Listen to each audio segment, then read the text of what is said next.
सभी को नमस्ते। शुरू करते हैं अपना दिल्ली पुलिस का प्रीवियस पेपर। ये फर्स्ट शिफ्ट का पेपर है 16 दिसंबर का। पहले क्वेश्चन से शुरू करते हैं। ये कह रहा है दो छात्र ए और बी के प्राप्तांकों का अनुपात 7 और 5 है। यदि उनके प्राप्तांकों का योग 240 है और उनके प्राप्तांकों के प्रतिशत का औसत 60 है तो परीक्षा के पूर्णांक कितने हैं। तो आप कह रहा है the ratio of the marks of two students A and B is 7:5।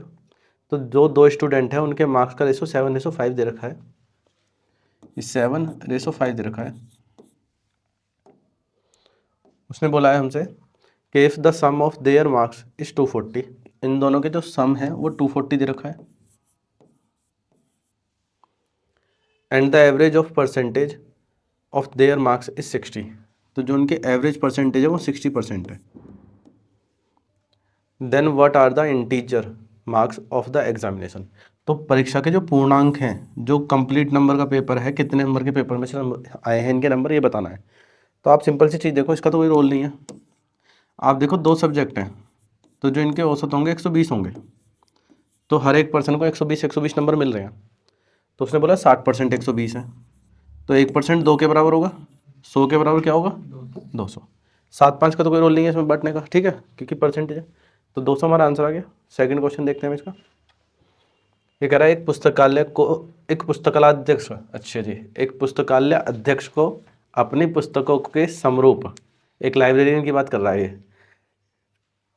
कि समरूप समूहों को सजाना था। वह 9 पुस्तकों के समूह बनाता है, लेकिन 3 पुस्तकें शेष रह जाती है। यानी कि 9 पुस्तकों को समूह बनाया है, 3 पुस्तकें बच गई हैं। उसके बाद उसने बोला है यह 10 पुस्तकों के समूह बनाने का प्रयास करता है, फिर भी 3 पुस्तकें शेष रह जाती हैं। जब वह 36 या 30 पुस्तकों के समूह बनाते हैं का प्रयास करता है, तब भी 3 पुस्तकें शेष रह जाती हैं। उसके पास न्यूनतम संख्या कितनी है। ये कह रहा है a librarian had to arrange his books into smaller groups. He makes groups of 9 books but 3 books are left. यानी कि उसने 9 बुक्स के पेयर बनाए हैं हमारे पास, तो उसके पास जो बुक रह गई हैं वो 3 रह गई हैं। यानी कि 9 से डिवाइड कर रहे हैं आप किसी नंबर को, तो जो रिमाइंडर है वो 3 आ रहा है। उसने बोला है it tries to make group of 10 books still 3 books are left. उसने 10 के पेयर बनाए हैं, तो भी 3 बुक ही लेफ्ट रही हैं। When he tries to make group of 36 और इवन 36 बना रहा है या फिर 30 बना रहा है, तो भी 3 ही बुक उसकी रिमाइंडर रह रही हैं। कह रहा है what is the minimum number of the books he has. तो आपको क्या करना है, इन सब से डिवाइड होने वाला नंबर देखना है, यानी कि इनका एलसीएम, और 3 शेष होना है, 3 रिमाइंडर है तो 3 ऐड करना है बस। तो 36, 5, 9 का टेबल काउंट हो गया, तो इसका एलसीएम कितना बनेगा 180, और 3 ऐड कर देना है बस। तो हमारे पास कितना आ गया 183। यही हमारा आंसर बन जाएगा। आगे देखते हैं, इसमें कुछ करना ही नहीं है। और ये कह रहा है यदि x माइनस वाई का 18% बराबर x प्लस वाई का 11% है, तो y x के कितने प्रतिशत है।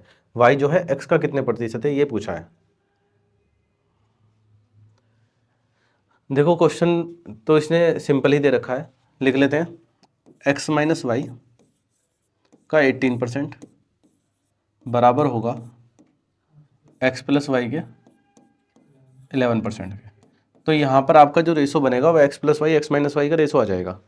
जब आप दोनों को ऐड करोगे तो x की वैल्यू, दोनों को माइनस करोगे y की वैल्यू। आधा मत करना यहाँ पर, क्योंकि अनुपात दे रखा है, तो हम अनुपात में क्या करेंगे। देखो अगर मैं इन दोनों को जोड़कर आधा करूँगा, तो सपोज़ ये a है ये b है, इन दोनों को जोड़कर मैं आधा करता हूँ अगर a/b/2, और दोनों को माइनस करके आधा करता हूँ, तो रेशो में कैंसिल हो जाएगा। और एक कारण ये भी है आधा ना करने का, क्योंकि इन दोनों का आधा डेसिमल में जा रहा है, तो एक कारण ये भी है इन दोनों का आधा ना करने का। तो हम सीधे x और y की वैल्यू लिख रहे हैं। 11 और 18 को जोड़ेंगे आप तो 29, 11 और 18 को घटाएंगे तो 7। तो उसने आपसे पूछा है कि what percentage of x then y is what percentage of x। जो y है वो x का कितना परसेंट है, तो 7/29 इंटू 100। तो आसान क्वेश्चन है, इसी वजह से उसने डेसिमल में आपको इसी वजह से उलझा रखा है। पहला टेबल पढ़ेंगे, जैसे ही दूसरा टेबल आप पढ़ेंगे तो आपको पता चल जाएगा आंसर क्या है, क्योंकि 2 तो कॉमन है सब में, 3, 9 और 4 कैंसिल हो रहा है। तो 29 दूनी 58, बचा हमारे पास 12, 12 का मतलब 120, 29 का 116 होते हैं, ये आ गया आंसर। ठीक, थर्ड क्वेश्चन। फोर्थ क्वेश्चन हमारे पास, ये थर्ड था।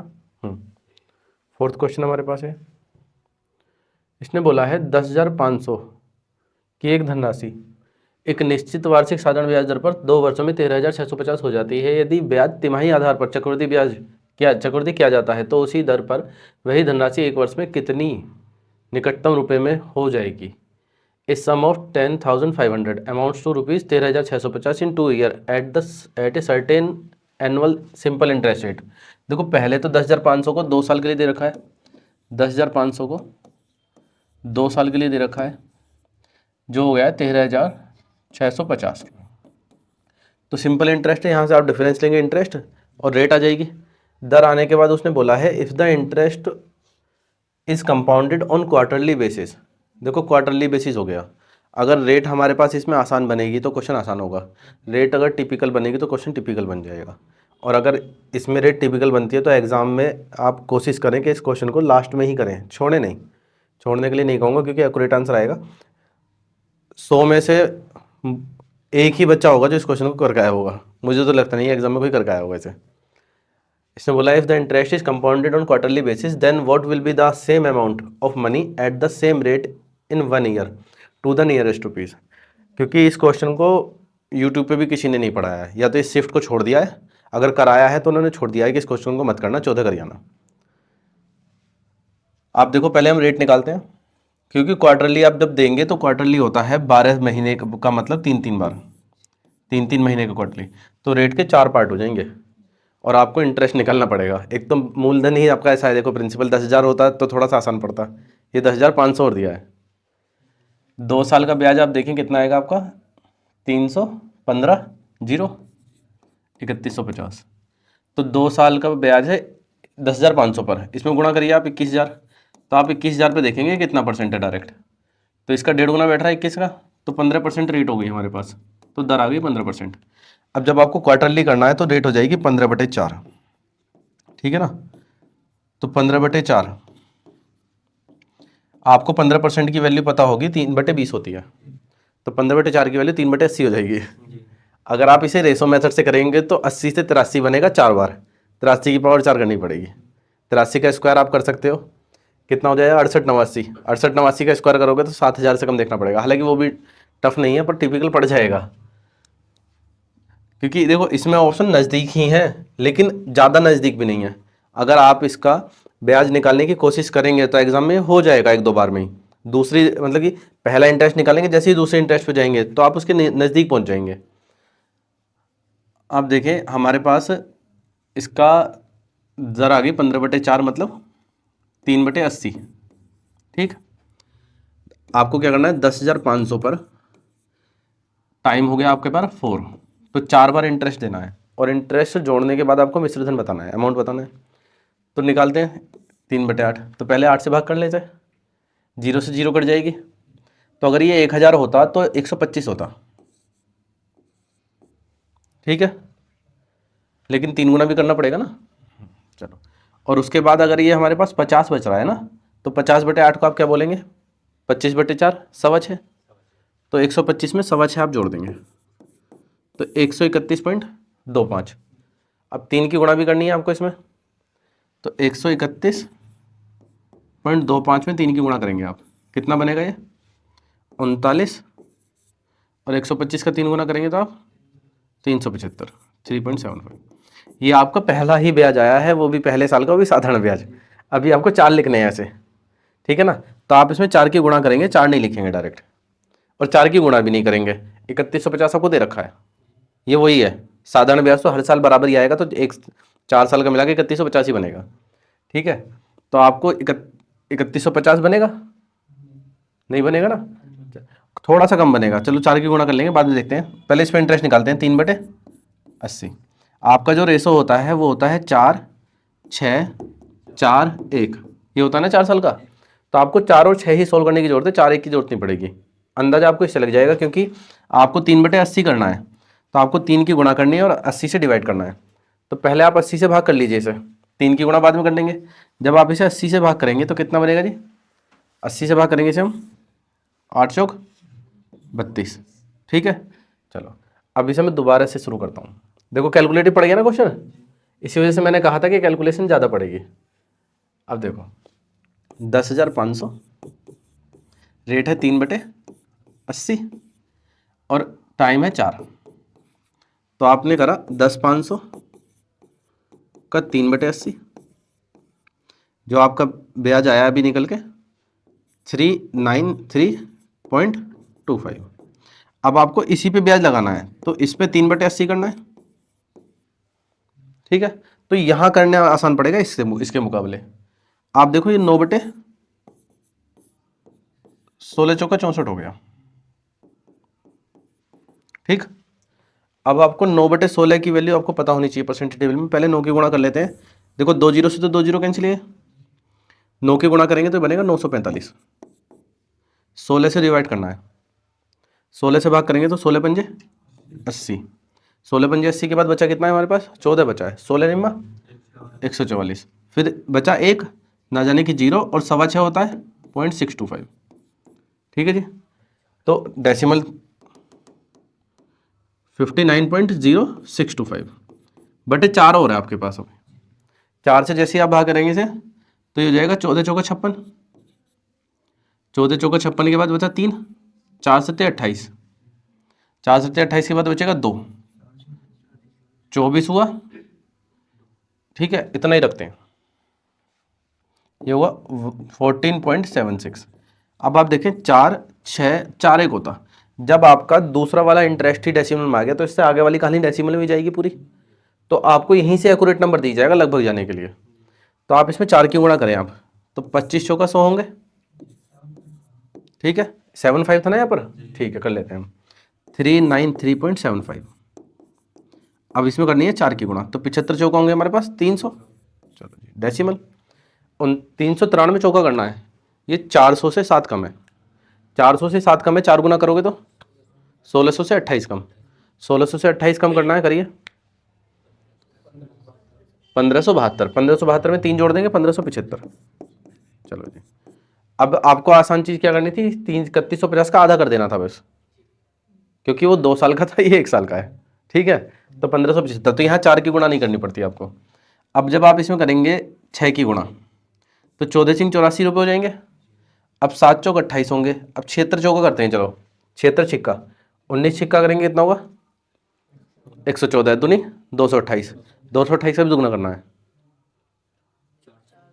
456, 456 के बाद 14 सिंह 84 में 4 जोड़ोगे तो 88, तो 88 रुपये 56 पैसे आएंगे। तो आप 88 जोड़ें बस, कितना बन गया ये 16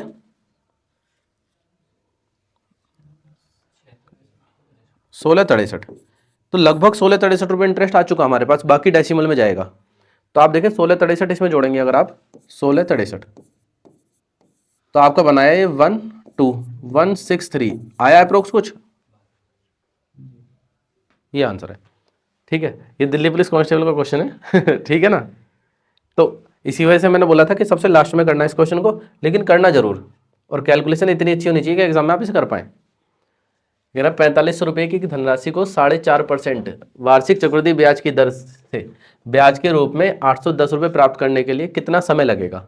अब देखो एक क्वेश्चन टफ आया तो एक क्वेश्चन आसान होगा। अब आसान आपको बनाना है, कैसे बनाएंगे आप। अब आप देखें ये इसी पे तो निकला होगा परसेंटेज, भाई 810 रुपये ब्याज है, तो आप देखो 4500 से कितनी बार कट रहा है, एक जीरो से तो जीरो कट जाएगी इसकी। चलो लिखता हूँ मैं डिजिट, 4500 रुपये हमारे पास मूलधन है, इस पर 4.5% का ब्याज है, और कितने समय में है, और ब्याज आ रहा है 810 रुपये, ठीक है। ये बोला है ना इसने, how much time in years, year हमें बताने विल इट टेक टू ए सम, किस सम पर है, ऑफ 4500 रुपये टू यील्ड 810 रुपये इन interest at the rate of 4.5% per annum simple interest, ठीक है। कटिंग करनी है, 9 से कटिंग करें आप, 9 ने 81 जीरो, 9 पंजे 45, अब 9 से इसे काटेंगे 5, डेसिमल हट गए हैं, जीरो आ जाएगा।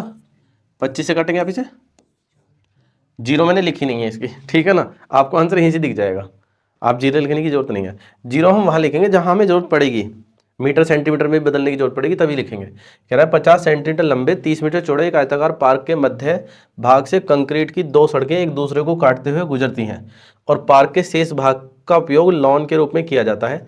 यदि लॉन का क्षेत्रफल 1125 रुपये है, 1125 मीटर स्क्वायर है क्षेत्रफल, कह रहा है इसकी चौड़ाई मीटर में कितनी होगी। कह रहा है 2 concrete road intersect each other through the centre of a rectangular park 50 metre long और 30 मीटर वाइड।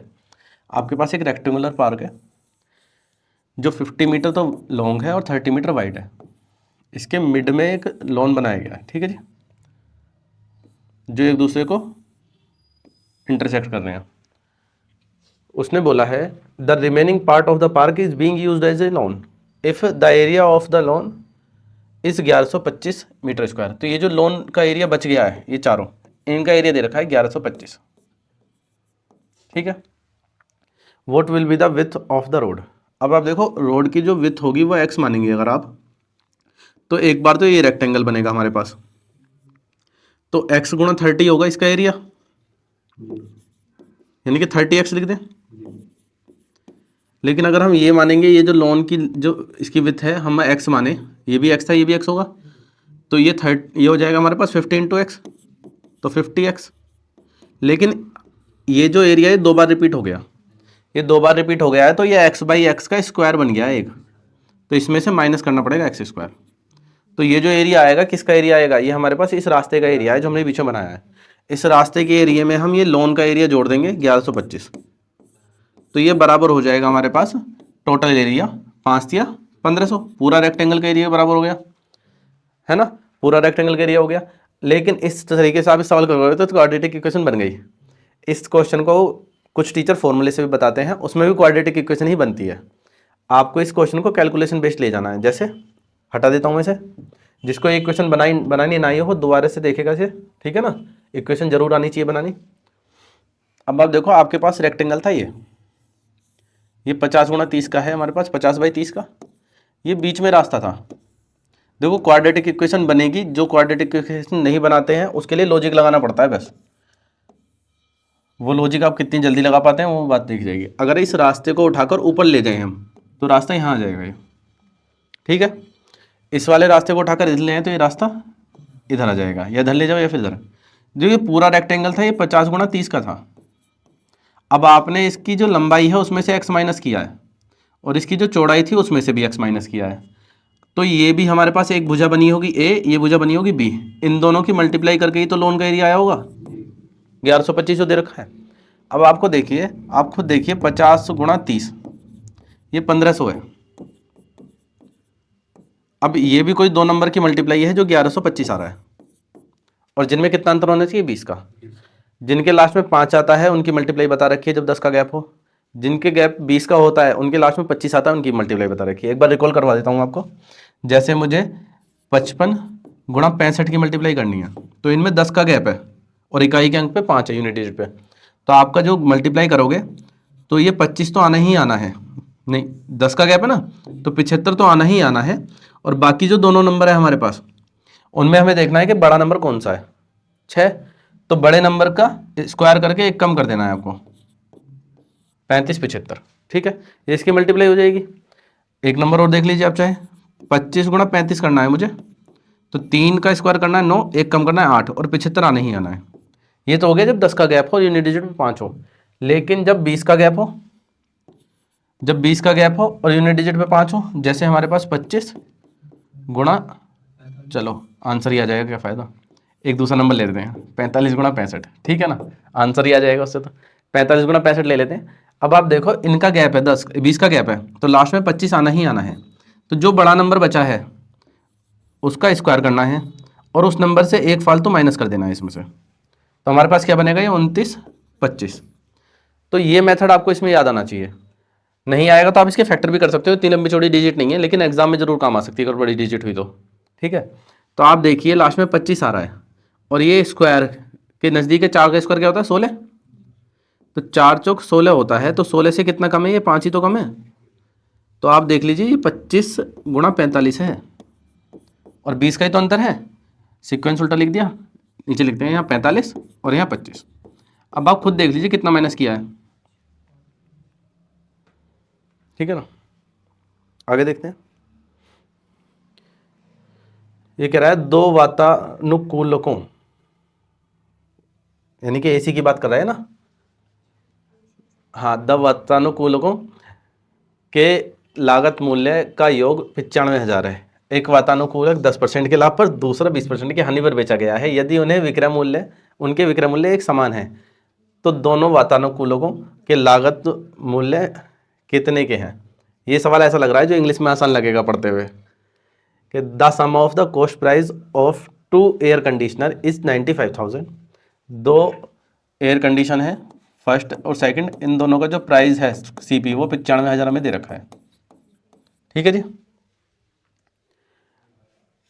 उसने बोला है, इसका स्विच ऑन कर देना। उसने कहा है हमसे 1 air conditioner was sold at a profit of 10% and the other at a loss of 20%। If their selling price are the same, जिसके लिए मेहनत करी वही नहीं हुआ ना। Then what is the cost price in rupees of both air conditioner. इसने सबसे पहले आपसे पूछा है कि हमारे जो है सेलिंग प्राइस सेम है। सेलिंग प्राइस सेम है तो आप देखें पहला 10% प्रॉफिट है तो 10 से 11 पर जाएगा। दूसरा वाला 20% हानि पर है तो वो 5 से 4 पर जाएगा। ये दोनों सेम है तो बराबर कर लेते हैं।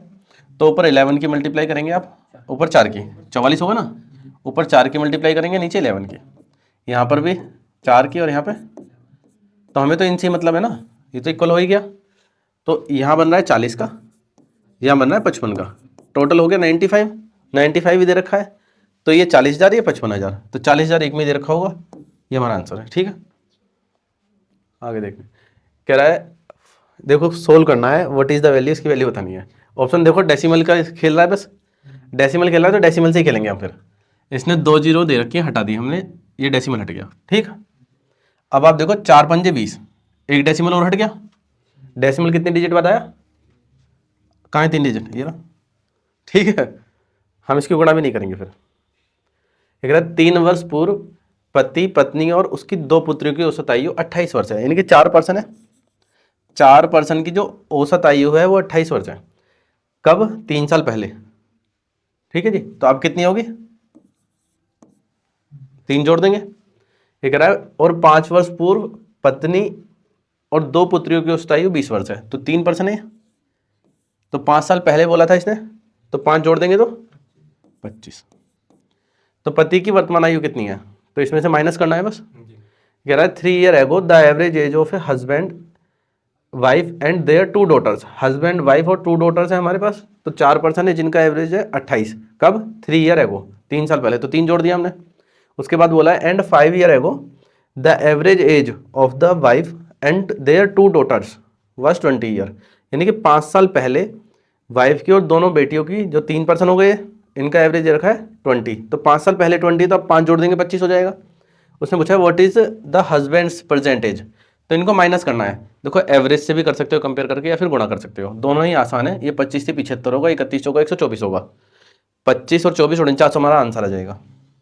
ठीक है ना, या फिर आप कंपेयर कर लें कि जो 1% जाने वाला है वो 31 का ही जाए तो कोई दिक्कत नहीं है। कितना कम हो रहा है एवरेज, 6 कम हो रहा है 3 लोगों पे, तो वो 18 ज़्यादा का जा रहा है। कौन, 1%, तो 18 जोड़ देंगे 18, कितना हो जाएगा 49। सीधे गुणा करें, ज़्यादा आसान है, कोई दिक्कत नहीं है इसमें। ये कह रहा है 20 मीटर लंबी और 10 मीटर चौड़ी एक पानी की टंकी में 20 पत्थर डुबोए जाते हैं। यदि पत्थर द्वारा जल का औसत विस्थापन 4 मीटर क्यूब है तो टंकी में जल का स्तर उठान में कितना होगा, यानी कि हाइट बतानी कितना ऊंचा उठ जाएगा जल। कह रहा है 20 stone are immersed in a water tank 20 metre long and 10 metre wide. जो 20 स्टोन डाले गए हैं वाटर टैंक में। कह रहा है if the average displacement of water by the stone is 4 metre cube. तो बाय द स्टोन का मतलब जो एक स्टोन है वो पानी इतना सरका रहा है, इतना ऊपर कर रहा है। Then what will be the rise in centimetre of water level in the tank. तो कितना वाटर लेवल बढ़ जाएगा वो बताना है हमें। तो आप सिंपल सी चीज़ देखें कि ऑप्शन सारे अलग अलग हैं, यानी कि मीटर सेंटीमीटर का हमें कोई रोल नहीं देखना है इसमें ज़्यादा। देखेंगे अगर ये ऑप्शन ऐसा होता 4 या फिर 3.6, यानी कि डेसिमल से खेल रहा होता वो, तो आपको क्या करना है भाई, अगर कोई पानी में कूदता है, स्विमिंग पूल में छलांग लगाएगा, तो पानी जितना बाहर आएगा, कितना बाहर आएगा, जितना उसका आयतन होगा उतना ही पानी बाहर आता है।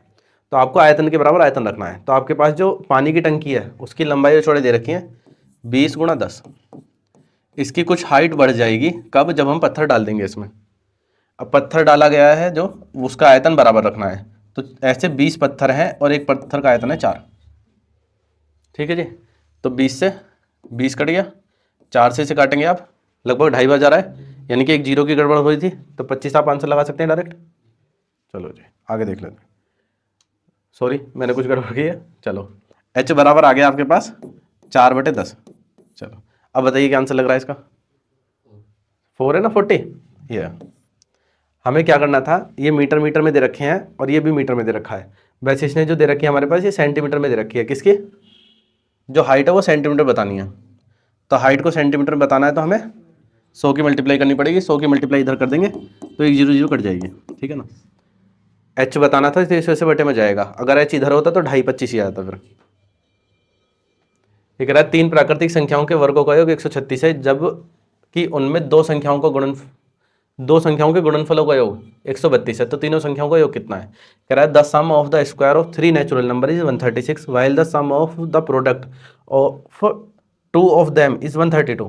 What is the sum of those 3 numbers. तो आप सिंपल सी चीज़ देखें, हमारे पास 3 नंबर है ए बी सी।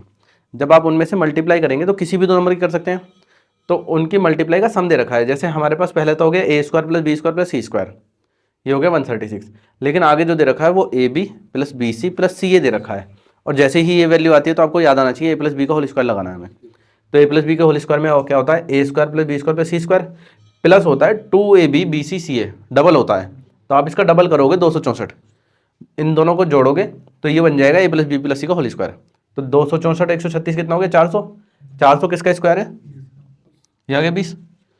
ठीक है ना। लिखकर बता देता हूँ इसमें एक बार, a + b + c का जो स्क्वायर होता है वो हमारे पास होता है a² + b² + c² plus double of ab + bc + ca, ये होता है। अब इसकी वैल्यू तो आपको दे रखी है इस क्वेश्चन में 136 और इसकी वैल्यू हमें दे रखी है 132 132, डबल होगा 264। जब आप इसमें जोड़ देंगे तो हमारे पास बन जाएगा ये 400। 400 a + b + c का होल स्क्वायर है तो इसका अंडर रूट करना है, बस 20 आंसर है। आगे देख लेते हैं। ये कह रहा है एक व्यक्ति 600 किलोमीटर की यात्रा रेलगाड़ी द्वारा 75 किलोमीटर प्रति घंटे की चाल से, 1000 किलोमीटर की यात्रा जलयान द्वारा 50 किलोमीटर प्रति घंटे की चाल से, 500 किलोमीटर की यात्रा वायुयान द्वारा 400 किलोमीटर प्रति घंटे की चाल से और 100 किलोमीटर की यात्रा कार द्वारा 50 किलोमीटर प्रति घंटे की चाल से तय करता है। कुल दूरी की औसत चाल का 60% कितना होगा। तो हमें 60% और निकालना है। पहले औसत चाल निकालनी है। औसत चाल क्या होती है हमारे पास, total distance upon total time. ठीक, a person travels 600 kilometre by train at a speed of 75 kilometre per hour. तो टाइम निकालते हैं, 75 से भाग करते हैं 600 को तो 8 घंटे। ठीक, 75 × 600, 1000 kilometre by ship at a speed of 50 kilometre per hour तो 20 घंटे। 500 kilometre by airplane at a speed of 400 kilometre per hour तो 1.25 घंटा। ठीक, उसके बाद वो कह रहा है 100 kilometre by car eight a speed of 50 kilometre per hour तो 2 घंटे। तो टोटल इतने घंटे लग गए हमारे पास। तो टोटल टाइम तो हमारे पास आ गया। टोटल डिस्टेंस और देखनी है हमें, ऐड कर लेते हैं। 600 1000 1600, 16 16 5 21, 21 और 100 22, तो 2200 डिस्टेंस हो गई। तो 2200 बटे 28 और 2 30 और 31, 31.25, 31.25 ये हो गया। ठीक है, 31.25 का मतलब 5 बटे 16 होता है वैसे तो। ठीक है ना। चलो करें जी इसे, 5 बटे 16 कैसे लिखेंगे इसे हम, ऊपर 16 की मल्टीप्लाई करनी पड़ेगी। चलो एक काम करते हैं, हमारे पास 31.25 का, जिसको 31.25 याद ना आए तो 31 से ही 1 बटे 4 लिखे इसे। तो 31 चौका 124 और 1 125, तो 125 बटे 4 करेगा वो। फिर आपको ध्यान आएगा कि अगर मैं इसमें 8 की गुणा कर दूँ तो 1000 बन जाएगा ये। तो कोशिश ये करनी है कि नीचे 0 ही बना लें हम, जिससे 3 0 आएंगी है, 2 0 खत्म हो जाएगी, 1 0 रह जाएगी। ठीक है, उसके बाद मुझे इसका भी 60% निकालना है। 1 0 और आ गई तो 2 अंक बाद डेसिमल दे रखा है। हालांकि आपको 22 दिख रहा है तो ऑप्शन आपको 2 मिलते, बाकी दोनों ऑप्शन तो नहीं होते। अगर एक ही होता तो हम यहीं छोड़ देते सर। अब मल्टीप्लाई करते हैं, देखो मल्टीप्लाई कैसे करनी है, इस तरीके से करें मल्टीप्लाई इसकी। हम एक काम करते हैं, इसे 3 गुणा 2 लिखते हैं, ठीक है। इस 3 की गुणा कर दीजिए, यहाँ पे कितना है 8 चौक 32 नहीं 64 बटे 100। अब आप देखो इकाई के अंक का जोड़ 10 है, तो मल्टीप्लाई आराम से हो जाएगी। 6 चौक 24 और इस 6 की गुणा करनी है 7 में, तो 42 24 आगे डेसिमल 42 24, ठीक है।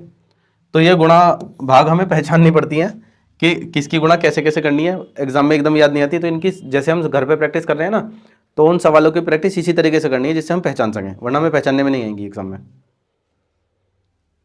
ये कह रहा है एक कर्मचारी की मजदूरी 20% बढ़ाई जाती है, मूल रूप से प्रति सप्ताह 32,000 रुपये प्राप्त करता आ रहा है, यानी कि उसकी जो साप्ताहिक सैलरी है वो 3,000 है। यदि काम के घंटे 10% कम कर दिए जाएं तो अब वह प्रति सप्ताह उसकी मजदूरी क्या होगी। अब उसकी प्रति सप्ताह मजदूरी बतानी है। ये कह रहा है an employee's wages are increase by 20%, basically he has received 3,000 per week, if the working hour are reduced by 10%, what will be his wages per week. देखो इस क्वेश्चन को करने का जो प्रॉपर तरीका है वो ये है कि हम पहले मानेंगे कि हमारे पास उसकी वेजेस में इंक्रीज हुआ है 20%, तो वेजेस हो गई है 5 से 6, जो उसके वर्किंग आवर है वो 10% रिड्यूस हो गए हैं, तो 10 से हो गए हैं वो 9, ठीक। तो इनकी मल्टीप्लाई करेंगे हम, तो 2 से कटिंग कर लेंगे 3, 2 से कटिंग कर लेंगे 5, तो 25 और ये 27। तो पहले 25 रुपये उसे मिल रहे थे, अब 27 रुपये मिल रहे हैं। तो 27 के बराबर आपको बताना है, 25 के बराबर दे रखा है 3,000, तो 25 के बराबर दे रखा है 3,000, तो 25 से काटोगे आप इसे कितना जाएगा 120, 12 की गुणा कर दोगे, तो 12 की गुणा भी करनी ही पड़ेगी, ज़्यादा टिपिकल तो नहीं है। लेकिन आप सिंपल सी चीज़ देखें, अगर मैं इसे थोड़ी देर के लिए 100 बना लूँ, ये आप मैक्सिमम सवालों में यूज़ कर सकते हैं। इससे आपको क्या होगा, आप 100 बनाने से आपको ये पता चल जाएगा कि परसेंटेज कितना इंक्रीज हो रहा है। आप जैसे ही इसे 100 बनाओगे तो 4 की गुणा करनी है, तो इसमें भी 4 की गुणा करनी है, कितना हो जाएगा ये, तो 8% इंक्रीज हो रहा है। तो 3,000 का जो 8% होता है वो 240 होता है, जोड़ दो, ठीक है ना। मैं इस क्वेश्चन को एग्जाम में करता तो इस तरीके से बिल्कुल नहीं करता, मैं डायरेक्ट 108 पे आता। कैसे, 100 की वस्तु में मानता, 20% बढ़ाया गया था तो 120, 120 का 10% कम करके वापस 108 पे आ जाता, तो 8% वृद्धि दिख जाती डायरेक्ट, ठीक है ना। तो ये तभी पॉसिबल है जब दोनों चेंजेस ऊपर की तरफ हो, नीचे की तरफ ना हुए हों। तो ये आपको ध्यान रखना है। एक दुकानदार को 1530 रुपये लागत वाली एक कमीज पर कितना मूल्य अंकित करना चाहिए और 15% की छूट देने के बाद 25% लाभ अर्जित हो। तो सवाल तो यहाँ से शुरू होगा आपका, 15% की डिस्काउंट देने के बाद 25% का लाभ हो रहा है। कह रहा है what price should a shopkeeper mark on a shirt with the cost price of 1530 रुपये to earn a profit 25% even after giving a discount of 15%। तो देखो उसने बोला है कि 15% डिस्काउंट दिया 85, 25% प्रॉफिट होगा 125, यही रेशो होगा हमारे पास सीपी और एमपी का। आप इसकी 5 से कटिंग करें 17, 5 से कटिंग करें 25, तो इसको कह रहा है वो 1530, कितना है 17 निम्मा होते हैं ना, तो 25 निम्मा कितने होंगे 225, ये रहा 2250 आपके पास। 15 क्वेश्चन कह रहे हैं, कह रहा है ए बी से दुगना अधिक कुशल कारीगर है, कह रहा है बी ए से दुगना अधिक कार्यकुशल है, तो ए और बी 2% की बात कर रहा है वो हमसे। कह रहा है B is twice as skilled a workman as A, तो बी जो है ए से ट्वाइस अच्छा है, यानी कि एफिशिएंसी की बात कर रहा है हमसे। तो ए की एफिशिएंसी 1 होगी तो बी की एफिशिएंसी 2 होगी। आगे कह रहा है and together they complete a piece of work in 16 days, तो ए और बी जो हैं वो दोनों मिलकर कर रहे हैं 16 डेज में। एफिशिएंसी कितनी है 3, तो 3 एफिशिएंसी से 16 डेज लगेंगे, तो टोटल वर्क होगा 48, time into efficiency total work. उसने आगे बोला है in how many days will A alone complete the work, तो ए से कराना है तो 1 से भाग करना है, 48 हमारा आंसर आ जाएगा सीधे। तो आप देखो दूसरा या तीसरा क्वेश्चन कितना टफ था, उसके बाद क्वेश्चन आसान आ गए हैं। तो आपको ऐसा जरूर मिलेगा कि क्वेश्चन आसान हो, बाकी क्वेश्चन टफ होते चले जाएंगे। ये 16वां क्वेश्चन है, हालांकि 15 है। क्या है, रीजनिंग का क्वेश्चन है, कर लेते हैं हम दोबारा से। कह रहा है सोहन ने एक पुरानी मोटरसाइकिल 20,000 में खरीदी है, वह 60% लाभ कमाना चाह रहा है, तो विक्रय मूल्य कितना होगा। Sohan bought an old motor bike for 20,000, what should be his selling price if he wants to earn 60% profit. तो देखो 20,000 का 60% जो होता है वो 12,000 होगा, तो आपको 12,000 जोड़ना है, कितना आएगा 12,000 जोड़ के 32,000, ठीक है। बस तो इतना ही रखते हैं आज।